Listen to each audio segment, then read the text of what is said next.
창세기 40장 20절부터 23절 한 절씩 교독하겠습니다.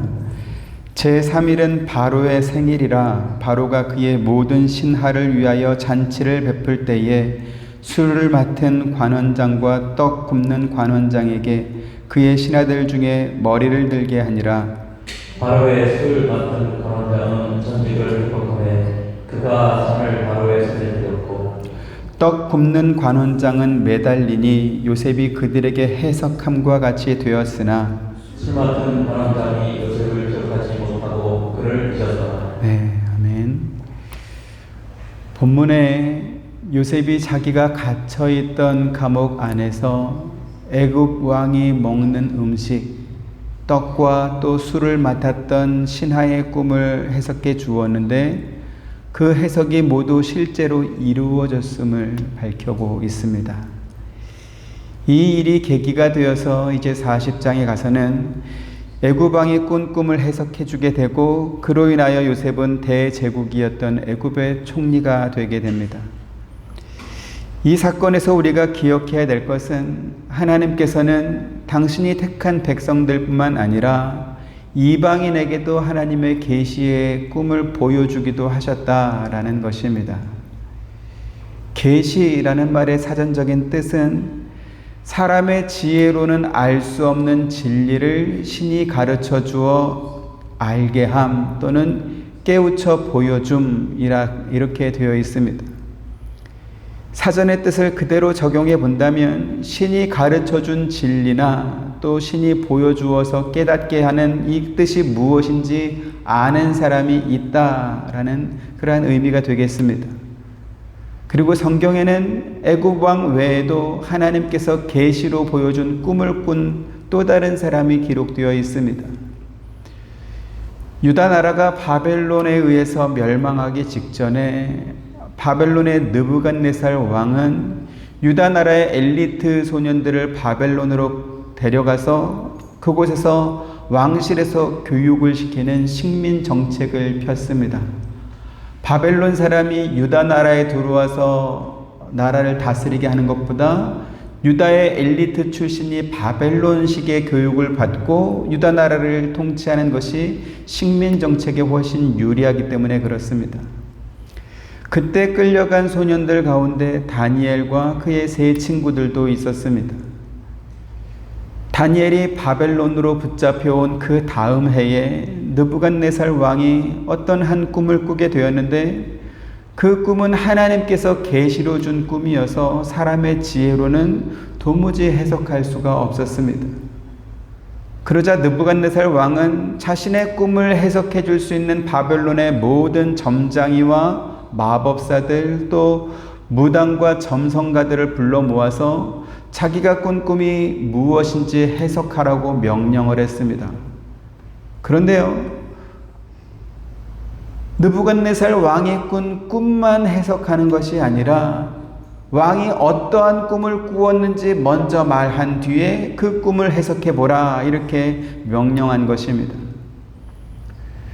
느부갓네살 왕이 불러온 사람들에게 이와 같은 요구를 했던 것은 신이 계시로 보여준 뜻이 무엇인지 모르면서 단지 왕의 마음을 좋게 해주기 위해서 거짓말로 그렇게 왕의 마음을 사려고 하는 그러한 것을 느부갓네살 왕이 알았기 때문에 그랬습니다. 다니엘 2장 9절 같이 보죠. 너희가 만일 이 꿈을 내게 알게 하지 아니하면 너희를 처치할 법이 오직 하나이니 이는 너희가 거짓말과 망령된 말을 내 앞에서 꾸며 말하여 때가 변하기를 기다리려 함이라. 이제 그 꿈을 내게 알게 하라. 그리하면 너희가 그 해석도 보일 줄을 내가 알리라 하더라. 이랬습니다. 세상에 그 어떤 사람이 다른 사람이 꾼 꿈이 무엇인지 알아맞추고 그것을 해석해 줄 수 있을까요? 그래서 애굽의 마법사들은 왕에게 이렇게 말합니다. 신이 아닌 인간이 어떻게 그런 일을 할 수 있겠습니까? 그 일은 도무지 불가능합니다. 이렇게 항변했던 것입니다. 다니엘 2장 11절 또 같이 보죠. 왕께서 물으신 것은 어려운 일이라 육체와 함께 살지 아니하는 신들 외에는 왕 앞에 그것을 보일 자가 없나이다 한지라. 이렇게 말한 것이지. 하지만 느부갓네살은 뭐라고 말하냐면, 신이 보여주신 계시를 해석할 수 있는 사람이라고 한다면 신이 보여주신 그 계시가 무엇인지도 아는 것이 가능할 것이다. 이렇게 말했던 것입니다.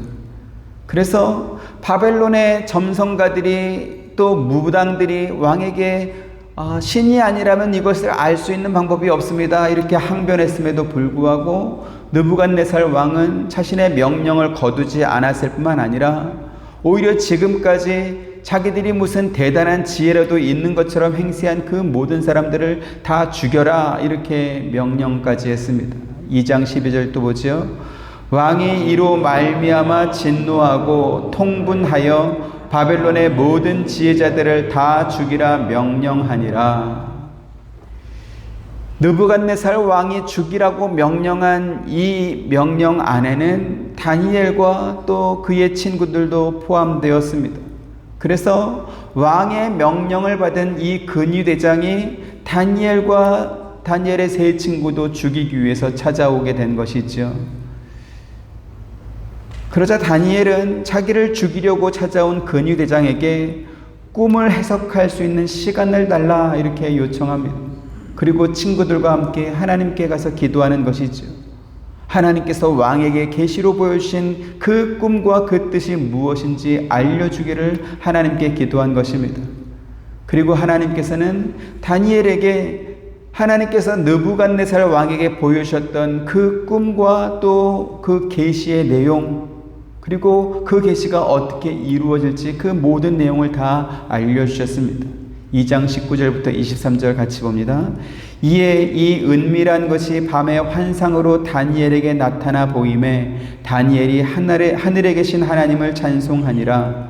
다니엘이 말하여 부르되 영원부터 영원까지 하나님의 이름을 찬송할 것은 지혜와 능력이 그에게 있으리로다. 그는 때와 계절을 바꾸시며 왕들을 패하시고 왕들을 세우시며 지혜자에게 지혜를 주시고 총명한 자에게 지식을 주시는도다. 그는 깊고 은밀한 일을 나타내시고 어둠 데 있는 것을 아시며 또 빛이 그와 함께 있도다. 같이 나의 조상들의 하나님이여 주께서 이제 내게 지혜와 능력을 주시고 우리가 주께 구한 것을 내게 알게 하셨사오니 내가 주께 감사하고 주를 찬양하나이다. 곧 주께서 왕의 그 일을 내게 보이셨나이다 하니라. 아멘. 오늘 본문과 또 다니엘에 기록된 말씀처럼 하나님께서 애굽 왕 바로와 바벨론 왕 느부갓네살에게 보여줬던 계시의 꿈을 요셉과 다니엘이 그 왕들에게 해석해 주었습니다. 이것은 무엇을 의미합니까? 사람에게 계시의 꿈을 꾸게 하신 분이나 그 꿈을 해석하게 하신 분이 모두 하나님 한 분으로 동일하다, 똑같다라는 것입니다. 바꿔서 말씀을 드리면 계시의 꿈을 꾼 사람이든지 또 그 꿈을 해석한 사람 모두 다 하나님께서 자신의 뜻, 자신의 계시를 사람들에게 알게 하는 도구요 전달자에 불과하다라는 것이죠. 꿈보다 해몽이라는 말이 있습니다. 세상의 가치관이나 세상의 세계관은 언제나 사람이 중심입니다. 그래서 사실이 아니라 그것을 어떻게 해석하는지가 훨씬 더 중요하다 이렇게 여깁니다. 그래서 아무리 언짢고 기분 나쁜 일이라 할지라도 그것을 좋게 해석하면 또 좋게 받아들일 수 있다 이렇게 여기는 것입니다. 느부갓네살 왕이 바벨론의 술사들에게 너희가 거짓말과 망령된 말을 내 앞에서 꾸며 말하여 때가 변하기를 기다리려 하는구나 이렇게 말하면서 화를 냈던 이유가 바로 그 때문입니다.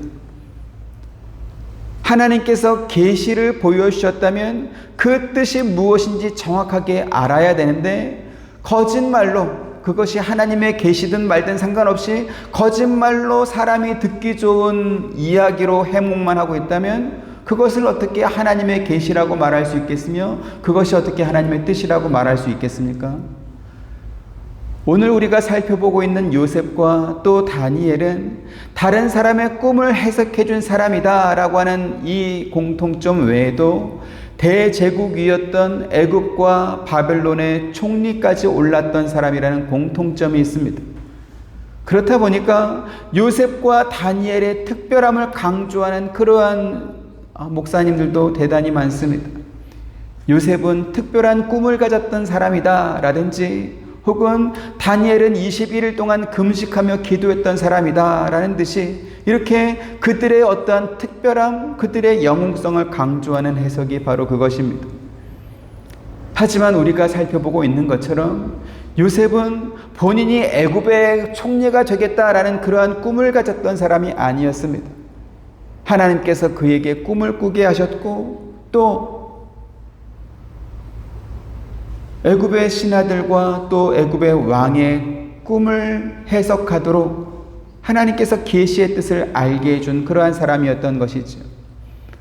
만약에 요셉이 내가 장차 애굽의 총리가 되리라고 하는 원대한 꿈을 꾼 사람이었다고 한다면 자기를 시기하고 질투하는 형들에게 형들이 좋아하지도 않는 꿈 이야기를 해서 사서 미움을 받을 이유가 전혀 없었습니다.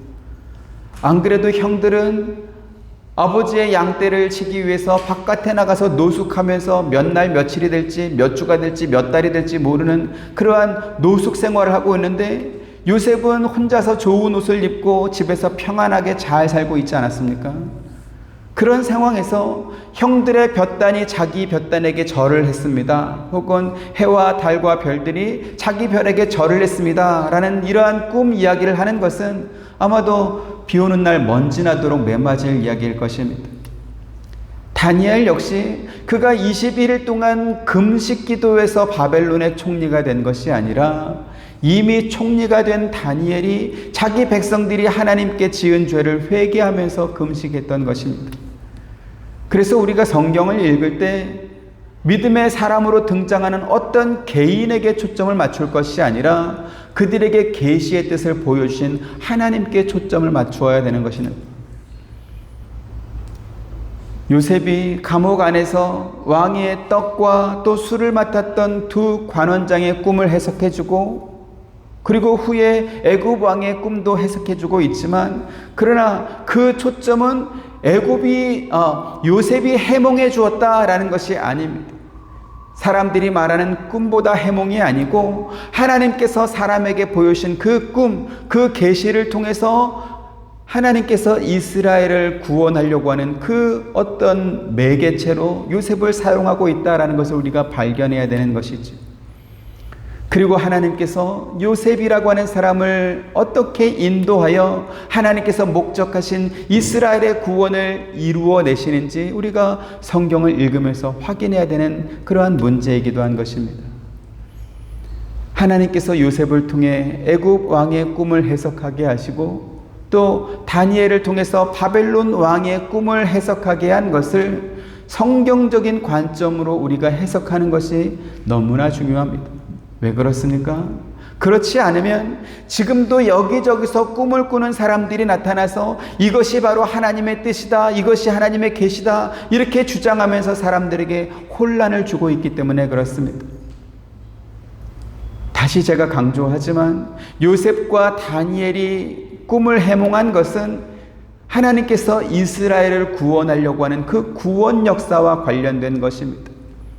하나님께서 요셉과 다니엘을 총리로 만들어주기 위해서 요셉에게 꿈을 꾸게 하거나 또 그들이 다른 사람의 꿈을 해몽할 수 있도록 해준 것이 아니었다라는 것입니다.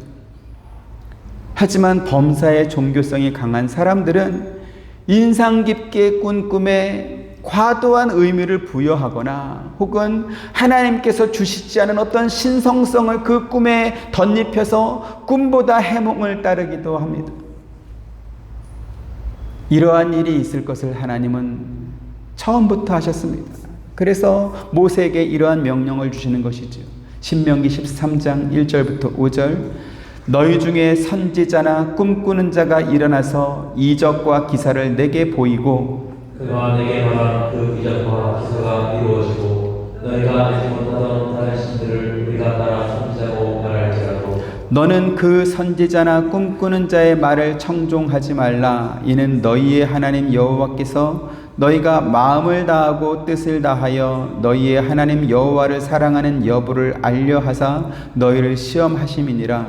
너희는 너희 하나님 여호와를 따르며 그를 경외하며 그의 명령을 지키며 그의 목소리를 순종하며 그를 섬기며 그를 의지하며 같이 그런 선지자나 꿈꾸는 자는 죽이라. 이는 그가 너희에게 너희를 애굽 땅에서 인도하여 내시며 종되었던 집에서 속량하신 너희의 하나님 여호와를 배반하게 하려 하며 너희의 하나님 여호와께서 내게 행하라 명령하신 도에서 너를 꿰어내려고 말하였음이라. 너는 이같이 하여 너희 중에서 악을 제할지니라. 아멘.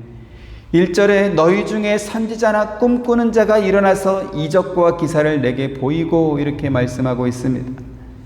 여기서 말하는 선지자는 하나님의 뜻을 백성들에게 전달해 주는 그러한 선지자가 아니라 하나님의 계시를 받지 않은 거짓 선지자를 가리켜 말합니다. 꿈꾸는 자 역시 거짓 선지자와 마찬가지로 자기가 꾼 꿈을 마치 하나님에게서 받은 특별 계시인 것처럼 주장하면서 거짓 예언을 일삼는 자를 가리켜 말합니다. 그런데 이런 사람들은 모세 시대뿐만 아니라 예수님이 활동하던 시대에도 똑같이 있었습니다. 마태복음 7장 22절 23절 그날에 많은 사람이 나더러 이르되 주여 주여 우리가 주의 이름으로 선지자 노릇하며 주의 이름으로 귀신을 쫓아내며 주의 이름으로 많은 권능을 행하지 아니하였나이까 하리니 그때 내가 그들에게 밝히 말하되 내가 너희를 도무지 알지 못하니 불법을 행하는 자들아 내게서 떠나가라 하니라. 아멘. 여기 지금 주의 이름으로 선지자 노릇을 했다라고 했습니다. 왜 선지자가 아니라 선지자 노릇입니까? 그들이 주님께서 세우신 선지자가 아니라 자칭 선지자였기 때문에 그렇습니다. 그러면 모세 시대에도 있었고 예수님 당시에서도 있었던 그 자칭 선지자, 거짓 선지자가 지금은 있겠습니까? 없겠습니까? 지금도 똑같이 있습니다. 하나님께서는 그러한 선지자나 꿈꾸는 자들이 우리 앞에서 각종 이적과 기사를 보여준다고 할지라도 너희는 그것을 믿지 말라 이렇게 말씀하십니다. 모세가 하나님의 명령을 따라 애굽 왕 앞에서 자기가 가지고 있던 지팡이를 땅에 던졌습니다. 그러자 지팡이가 뱀이 되었습니다. 그러자 애굽의 요술사들도 똑같이 자기들의 지팡이를 땅에 던져서 그 지팡이가 뱀이 되도록 만들었습니다. 출애굽기 7장 10절부터 12절 모세와 아론이 바로에게 가서 여호와께서 명하신 대로 행하여 아론이 바로와 그의 신하 앞에 지팡이를 던지니 뱀이 된지라. 바로도 한인들과 마수사들을 부르매 그 애굽 요술사들도 그들의 요술로 그와 같이 행하되 같이 각 사람이 지팡이를 던짐에 뱀이 되었으나 아론의 지팡이가 그들의 지팡이를 삼키니라 이랬습니다. 여기 지금 이 말씀에서 우리가 놓치지 말아야 될 건 뭐냐면 아론이 지팡이를 땅에 던져서 뱀이 되게 한 것을 애굽의 요술사들도 똑같이 따라 하더라는 것입니다. 이것은 무엇을 의미합니까? 단순히 사람들 앞에서 기적을 보여주는 것만으로는 그것이 하나님께서 계시로 보여주신 수단인지 아니면 애굽의 요술사나 마술사처럼 인간이 모방하고 따라하는 것인지 분별해낼 수 없다라는 것입니다. 이적과 기적은 그것을 통해서 우리 인간에게 말씀하시는 하나님의 계시가 드러날 때 비로소 그 의미가 있습니다. 하지만 하나님의 계시가 없는 이적과 기사는 사람들의 마음을 미혹해서 사람들이 하나님에게서부터 멀어지도록 만든다. 성경은 그렇게 말씀하고 있죠. 그래서 하나님께서는 모세에게 주셨던 이 신명기 13장 말씀에서 그런 선지자나 꿈꾸는 자는 어떻게 하라고요? 죽이라 이렇게 말한 것입니다. 왜요? 그들이 하나님이 택한 백성으로 하여금 여호와 하나님을 배반하도록 만들거나 혹은 하나님께서 명령하신 도에서 벗어나도록 그들을 꿰어내기 때문이다 이렇게 말씀하고 있습니다. 하나님께서 모세에게 명령하신 이 말씀은 지금도 똑같이 적용될 것입니다. 구약 시대에는 하나님께서 모세의 율법과 또 선자들을 통해서 하나님의 뜻을 전달하셨고요. 예수님의 부활과 승천 이후에는 사도들을 통해서 복음을 알게 하셨습니다. 그리고 하나님께서 선자들과 사도들을 통해 자기 백성을 구원하려고 하시는 하나님의 뜻을 사람들에게 알게 하시기 위해서 그들을 통해서 이적과 기적을 보여주기도 했습니다. 그런데요, 하나님께서는 당신이 선택하신 몇몇 사람들을 통해서 지금도 계속 이적과 기적을 동원하여 하나님의 뜻을 전달하는 이러한 방법을 사용하지 않으시고 사도들의 시대에 성경을 기록하게 하여 이제 완성된 그 성경을 통해 하나님의 계시의 뜻을 알게 하셨습니다. 우리가 가지고 있는 이 성경은 이적과 기적의 역사라고 말할 만큼 하나님께서 인간에게 보여주셨던 기적들이 무수히 많이 기록되어 있습니다. 하지만 그럼에도 불구하고 성경의 핵심은 기적이 아니라 말씀입니다. 복음이 예루살렘과 유다와 사마리아를 넘어서 땅끝까지 전파되고 또 그 복음을 믿게 된 자들이 말씀이 육신이 되어 오신 예수 그리스도를 믿게 할 때에 이적이 아니라 성경을 통해 믿게 하신 것입니다. 백문이 불여일견이라는 말이 있죠. 이적과 기적은 하나님을 모르는 사람들에게 하나님의 살아계심을 증명해 보일 수 있는 가장 확실한 수단처럼 보입니다. 하지만 우리가 성경에서 확인하는 것처럼 애굽 왕 바로와 또 그의 신하들은 자기 나라와 자기 백성들에게 하나님께서 내리신 그 10가지 재앙을 경험하고도 그들이 하나님을 믿지 않았습니다. 어떻게 그럴 수가 있죠? 그러면 애굽 왕이나 애굽의 백성들은 원래 하나님을 믿지 않는 사람들이었기 때문에 그러한 기적을 보고도 하나님을 믿지 않았다 하겠습니다. 그러면 하나님의 백성들은 어떨까요? 하나님의 능력으로 홍해바다를 건너고 반석에서 터져나오는 물을 마시고 매일 아침 하나님께서 내려주시는 만나를 먹었던 그 이스라엘 백성들은 하나님을 잘 믿었을까요? 그렇지 않습니다. 그들도 하나님을 온전히 믿지 못하고 원망하다가 결국은 광야에서 그 1세대 모든 사람들이 다 죽고 말한 것을 우리가 성경을 통해서 확인할 수 있습니다. 이것은 무엇을 의미합니까? 믿음은 이적과 기적을 경험하고 확인했기 때문에 생기는 것이 아니고 하나님께서 말씀을 듣게 하시고 하나님께서 그 말씀을 믿게 하시는 그 사람에게 믿음이 생기더라는 것입니다. 그래서 종교개혁 이후에 우리에게 성경의 진리를 가르쳐 주었던 우리의 선조들은 66권 신구약 성경 말씀이 하나님께서 인간에게 주신 계시의 완성이다 이렇게 가르쳤습니다. 신명기 13장에서 선지자나 꿈꾸는 자를 죽이라고 말씀하신 이 하나님께서는 너는 이같이 하여 너희 중에 악을 제할지니라 또 이렇게 15절에 말씀하고 있습니다. 악을 제하라 라는 말씀의 원어의 뜻은 불태워서 깨끗이 없애라는 뜻입니다. 선지자나 꿈꾸는 자가 각종 이적과 기사를 보여주면서 이것이 바로 하나님의 뜻이다 라고 말하는데 왜 그것을 불태워서 깨끗이 없애버려야 되는 악이라고 말하고 있습니까? 이적과 기사가 하나님의 직접적인 계시 혹은 특별한 계시를 전달받는 수단으로 인정되는 순간에 하나님께서 우리에게 주신 이 성경의 효력은 사라지게 되기 때문에 그렇습니다.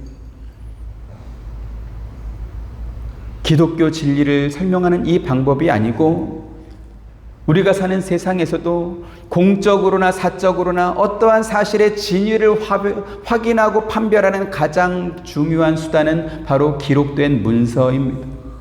그래서 부동산이나 자동차나 혹은 보석처럼 값비싼 재화를 거래할 때는 매매 계약서라든지 혹은 품질 보증서라든지 혹은 정부 기관에서 발행한 공적인 증명서를 반드시 확인하고 그것을 보관해야 합니다. 만약에 부동산 매매를 하거나 혹은 다이아 반지처럼 이렇게 값비싼 어떤 보석을 이제 사게 되었는데 그 계약서나 그 증명서에 부족하거나 맞지 않는 내용이 있다면 그것을 확인하고 이 부분 틀렸다, 이 부분 맞지 않다, 이렇게 해서 수정된 내용으로 새롭게 작성된 그 계약서거나 혹은 그 증명서를 받아서 보관해야 될 것입니다. 종교 개혁자들과 그 후 500년이 넘도록 우리 개신교회를 이끌어온 목회자들과 신학자들이 성경을 완료된 하나님의 계시로 가르쳐준 이유가 바로 여기에 있습니다. 만약에 하나님께서 모세와 또 선지자 시대나 혹은 사도 시대처럼 지금도 사람들에게 이적과 기적을 통해서 당신의 뜻을 전달하려고 하신다면 성경이 바뀌어야 될 것입니다. 앞서 말씀드렸던 것처럼 기존에 작성된 문서에 부족함이나 혹은 오류가 있다고 한다면 수정된 새로운 문서로 변경된 내용을 분명하게 알 수 있도록 해야 되기 때문에 그렇습니다. 그런데 공증된 문서는 가만히 놔두고 자기만 아는 새로운 내용을 계속 주장한다면 어떻게 되겠습니까? 그 사람은 기존의 계약을 부정하는 사람이거나 혹은 계약을 깨려고 하는 사람일 것입니다. 성경을 하나님께서 인간에게 주신 최종적인 계시로 받아들이는 모든 기독교 교단들이 우리 장로교뿐만 아니라 감리교나 침례교나 성결교나 모든 교단들이 신비주의를 주장하는 자들을 이단으로 규정하는 이유가 바로 여기에 있습니다. 성령께서는 지금도 특별한 방법으로 믿는 사람들에게 기적을 경험하게 하십니다. 그래서 중병에 걸린 사람이 고침을 받거나 혹은 기적적으로 어떠한 위험에서 벗어나게 하거나 혹은 오랫동안 기도했던 소원이 이루어져서 하나님의 살아계심을 간증하고 고백할 수 있도록 하나님께서 도우십니다. 그와 같은 성령의 역사를 부정하는 교회나 그런 목회자는 세상에 없습니다. 하지만 온전한 기독교 신앙은 무엇입니까? 이렇게 기적을 경험한 사람들이 다시 평범한 자기의 일상 속으로 돌아와서 그 일상 속에서 하나님의 말씀에 귀를 기울이고 또 순종하도록 가르치는 것입니다. 하지만 지금도 성령께서 사도행전이 기록되던 시절처럼 그렇게 역사하신다라고 말하는 그러한 신비주의자들은 어떻게 가르치죠? 하나님의 성도들을 신비한 체험의, 기적의 체험의 현장 속에 계속 머물도록 그렇게 유도하고 미혹하는 것입니다.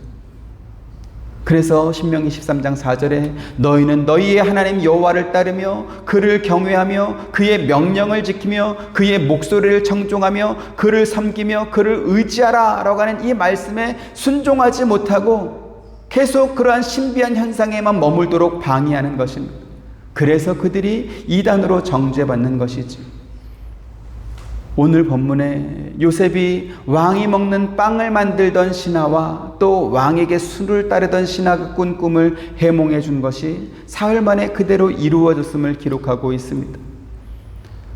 왕에게 술을 따르던 신하는 요셉이 꿈을 해몽해 주었던 것처럼 자기가 원래 일하던 자리로 사면복권되었습니다. 하지만 그 전에 요셉이 꿈을 해몽해 주었을 때 내가 만약에 사면복권이 되면 내가 너를 기억해서 너의 억울함을 풀어주겠다라고 하는 그 약속을 잊어버렸습니다. 사람이 기적을 경험하면 그 일로 인해서 인격이 변하고 삶의 모습이 변할까요? 사람들은 그렇게 순수하지 않습니다. 자기가 굳게 맹세한 약속이라도 그 약속을 끝까지 책임지지 않습니다. 홍해를 건넜던 이스라엘 백성들도 자기들은 걸어서 멀쩡히 걸어왔던 그 홍해 바다에 애굽의 정예 기병과 또 마병과 그 많은 군사들이 그 홍해 바다에 빠져 죽는 것을 보면서 하나님을 소리 높여 찬양했습니다. 출애굽기 15장 20절 21절 보시죠. 아론의 누이 선지자 미리암이 손에 소고를 잡음에 모든 여인도 그를 따라 나오며 소고를 잡고 춤추니 미리암이 그들에게 화하여 이르되 너희는 여호와를 찬송하라. 그는 높고 영화로우시며 날과 그 타는 자를 바다에 부딪혔음이로다 하였더라. 네, 이렇게 15장에서 소고치고 춤추면서 하나님을 찬송했던 사람들인데 그 다음 장의 16장에 보면 우리가 차라리 애굽에서 배불리 먹던 시절이 더 좋았더라고 하면서 하나님을 원망하고 있습니다. 출애굽기 16장 길게도 아닙니다. 1절부터 3절 이스라엘 자손이 온 회중이 엘림에서 떠나 엘림과 시내산 사이에 있는 신광야에 이르니 애굽에서 나온 후 둘째 달 15일이라. 이스라엘 자손 온 회중이 그 광야에서 모세와 아론을 원망하여 같이 이스라엘 자손이 그들에게 이르되 우리가 애굽 땅에서 고기가마 곁에 앉아 있던 때와 떡을 배불리 먹던 때에 여호와의 손에 죽었더라면 좋았을 것을 너희가 이 광야로 우리를 인도해 내어 이 온 회중에 추려 죽게 하는도다 이랬습니다. 아무리 크고 놀라운 기적을 경험했다 할지라도 그 기적이 사람을 변화시키지 않는다라는 것이죠. 그래서 느헤미야는 하나님께서 자기들의 왕들과 제사장들과 조상들에게 베푸신 그 큰 복을 충분히 경험하고도 주를 섬기지 않고 악을 행한 일에 대해서 회개했습니다. 느헤미야 9장 32절로 36절 우리 하나님이여 광대하시고 능하시고 두려우시며 언약과 인자하심을 지키시는 하나님이여 우리와 우리 왕들과 방백들과 제사장들과 선자들과 조상들과 주의 모든 백성이 아수르 왕들의 때로부터 오늘까지 당한 모든 환난을 이제 작게 여기지 마옵소서. 그러나 우리가 당한 모든 일에 주는 공의로우시니 우리는 당을 행하였사오나 주께서는 진실하게 행하셨음이니이다. 우리 왕들과 방백들과 제사장들과 조상들이 주의 율법을 지키지 아니하며 주의 명령과 주께서 그들에게 경계하신 말씀을 순종하지 아니하고 그들이 그 나라와 주께서 그들에게 베푸신 큰 복과 자기에게 주신 넓고 기름진 땅을 누리면서도 주를 섬기지 아니하며 악행을 그치지 아니하였으므로 같이 우리가 오늘날 종이 되었는데 곧 주께서 우리 조상들에게 주사 그것의 열매를 먹고 그것의 아름다운 소산을 누리게 하신 땅에서 우리가 종이 되었나이다. 아멘. 이스라엘 백성들이 하나님께서 그들에게 베푸시는 사랑과 또 복을 풍성하게 경험하고도 그들이 하나님을 섬기지 않고 악행을 그치지 않은 결과 어떻게 되었습니까? 하나님께서 그들에게 주셨던 그 아름다운 소산과 나라를 원수들에게 빼앗기게 되고 그들의 종이 되었다라는 것입니다. 그래서 느헤미야는 자기들이 그러한 처지가 된 그것이 마땅하다. 우리는 우리의 죄 때문에 이렇게 되었고 그럼에도 불구하고 하나님은 언제나 공의로우셨습니다. 이렇게 고백하는 것이죠. 예레미야 선지자 역시 유다 백성들이 하나님께서 그들에게 주셨던 말씀을 듣지 않고 순종하지 않았기 때문에 칼과 기근과 전염병으로 인해서 죽게 될 거다. 이와 같은 예언을 했습니다. 예레미야 42장 19절부터 22절 유다의 남은 자들아 여호와께서 너희를 두고 하신 말씀에 너희는 애굽으로 가지 말라 하셨고 나도 오늘 너희에게 경고한 것을 너희는 분명히 알라.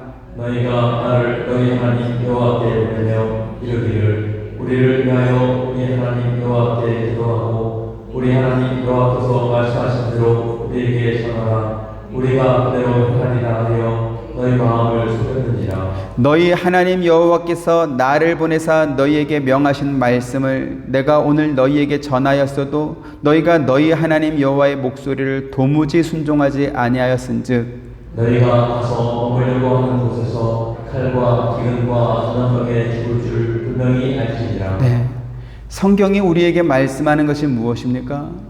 하나님의 능력이 없어서 우리에게 기적과 이적을 베풀지 못하는 것이 아니라는 것입니다. 오히려 차고 넘칠 만큼 하나님께서는 우리를 위하시고 우리에게 복을 주시는 분이 바로 우리 아버지 하나님이십니다. 하지만 첫사람 아담과 하와 때부터 하나님을 거역했던 인간들은 느헤미야와 예레미야 선자의 고백처럼 우리 하나님의 목소리를 도무지 순종하지 않는 것입니다. 저는 그 누구보다 성령 하나님께서 베푸시는 신비한 기적을 많이 경험했습니다.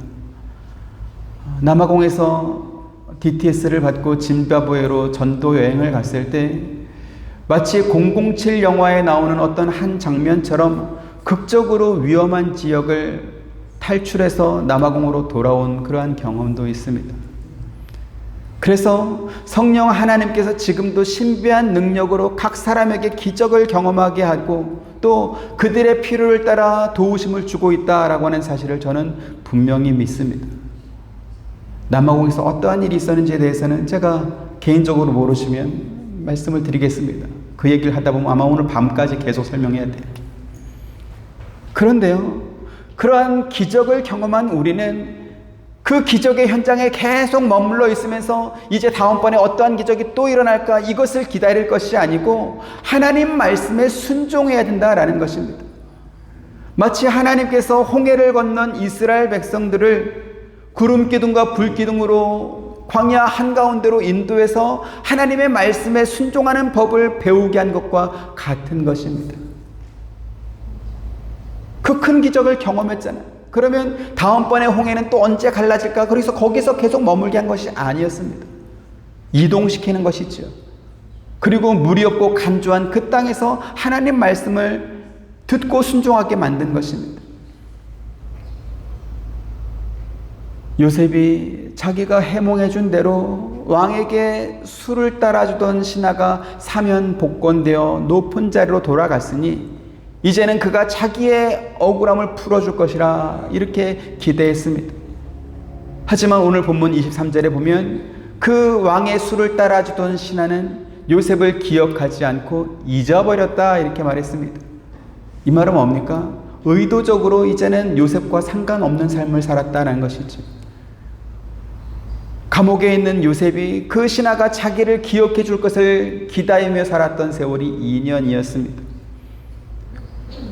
그 술을 따르던 신하가 요셉을 기억해낸 것도 애굽왕 바로가 희한한 꿈을 꾸었고 그 꿈을 해석해 주는 사람이 없다 보니까 아, 그때 요셉이 있었지 이렇게 기억했던 것이지, 바로가 그러한 꿈을 꾸지 않았다면 영영 그 신하는 요셉을 기억할 일이 없었을 것입니다. 자, 그러면 요셉은 그 2년 동안 자기가 꿈을 해몽해 주어서 사면복권된 그 술 따르던 그 신하를 기다리면서 원망하며 살았을까요? 그렇지 않습니다. 창세기 39장 21절부터 23절, 여호와께서 요셉과 함께 하시고 그에게 인자를 더하사 간수장에게 은혜를 받게 하시매 간수장이 목적 예수를 다 요셉의 손에 맡김으로 그 재반 사물을 요셉이 처리하고 같이 간수장은 그의 손에 맡긴 것을 무엇인지 살펴보지 아니하였으니 이는 여호와께서 요셉과 함께 하심이라 여호와께서 그를 범사에 형통하게 하셨더라 이랬습니다. 요셉은 그 술을 맡았던 관원장이 자기를 기억하든지 말든지 하나님의 말씀에 순종하며 살았더라는 것이지. 순종의 중요함은 사무엘상 말씀에서도 증명됩니다. 15장 22절 23절, 사무엘이 이르되 여호와께서 번제와 다른 제사를 그의 목소리를 청종하는 것을 좋아하심같이 좋아하시겠나이까. 순종이 제사보다 낫고 듣는 것이 순양의 기름보다 나으니 이는 거역하는 것은 손치는 죄와 같고 완고한 것은 사신 조상에게 전하는 죄와 같으리라. 왕이 여호와의 말씀을 버렸으므로 여호와께서도 왕을 버려 왕이 되지 못하게 하셨나이다. 네, 하나님께서 우리에게 원하시는 것은 무슨 대단한 업적이나 뛰어난 성과를 내라 이러한 것이 아닙니다. 하나님께서는 우리가 하나님의 말씀을 잘 듣고 순종하는 것을 원하십니다. 하지만 사람들은요, 이렇게 가장 단순한 것 같은 말씀도 온전히 순종하지 못합니다.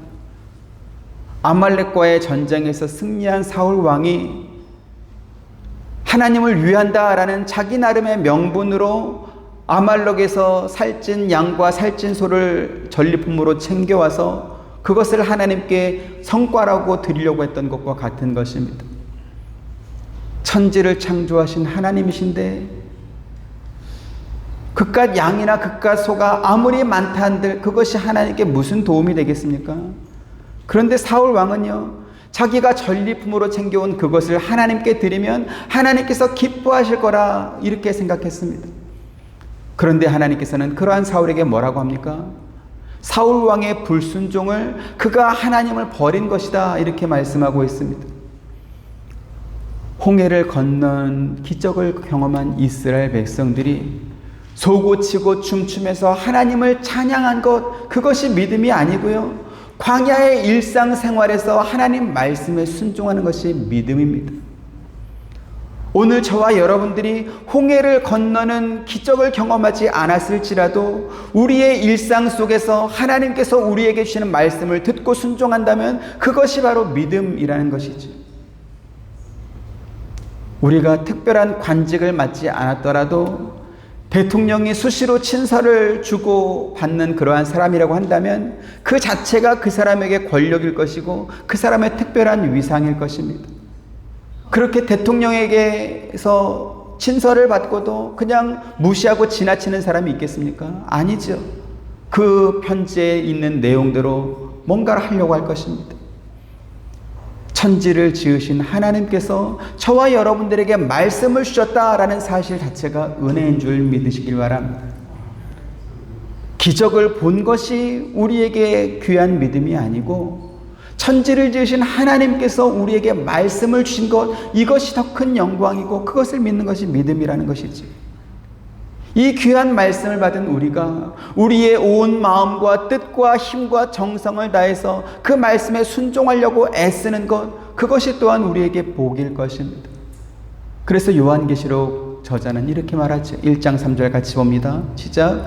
이 예언의 말씀을 읽는 자와 듣는 자와 그 가운데 기록한 것을 지키는 자는 복이 있나니 때가 가까움이라 이랬습니다. 여기 기적이나 이적이라는 말이 있습니까? 없습니다. 말씀을 읽는 자, 그 말씀을 듣는 자, 그 가운데 기록한 것을 지키는 자, 이러한 자가 복이 있다, 이렇게 분명히 말씀하고 있죠. 저와 여러분, 우리 한빛 장로교회가 하나님의 말씀을 잘 읽고 잘 듣고 그 가운데 기록된 모든 말씀들을 잘 지키는 복을 받게 되기를 주님의 이름으로 축원드립니다. 이것이 우리 신앙에 있어서 가장 중요합니다. 이것을 소홀히 여기면 지금도 거짓 선지자나 꿈꾸는 자들이 일어나서 내가 무슨 꿈을 꾸었다 그러면서 꿈 이야기하면서 그 꿈 속으로 우리를 데려가기 때문에 그렇습니다. 꿈에 속지 마시고 이적이라고 보이는 그 현상에 속지 마시기 바랍니다.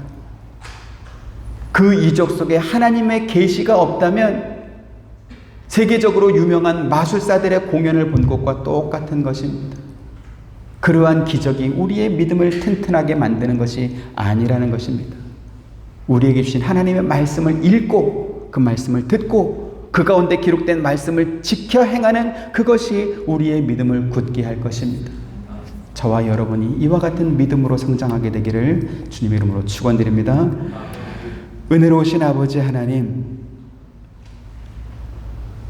멸망받아 마땅한 우리들인데 아들 예수 그리스도를 우리 대신 십자가 위에 죽게 하시고 우리를 하나님의 자녀와 백성이 되게 하시며 우리에게 하나님의 말씀을 주셔서 그 말씀을 읽을 수 있는 눈을 허락하시고 그 말씀을 들을 귀를 허락하시고 그 말씀이 우리 마음속에서 믿어지고 이 말씀대로 따라 순종하는 그러한 믿음을 우리에게 허락하여 주심을 참으로 감사드립니다.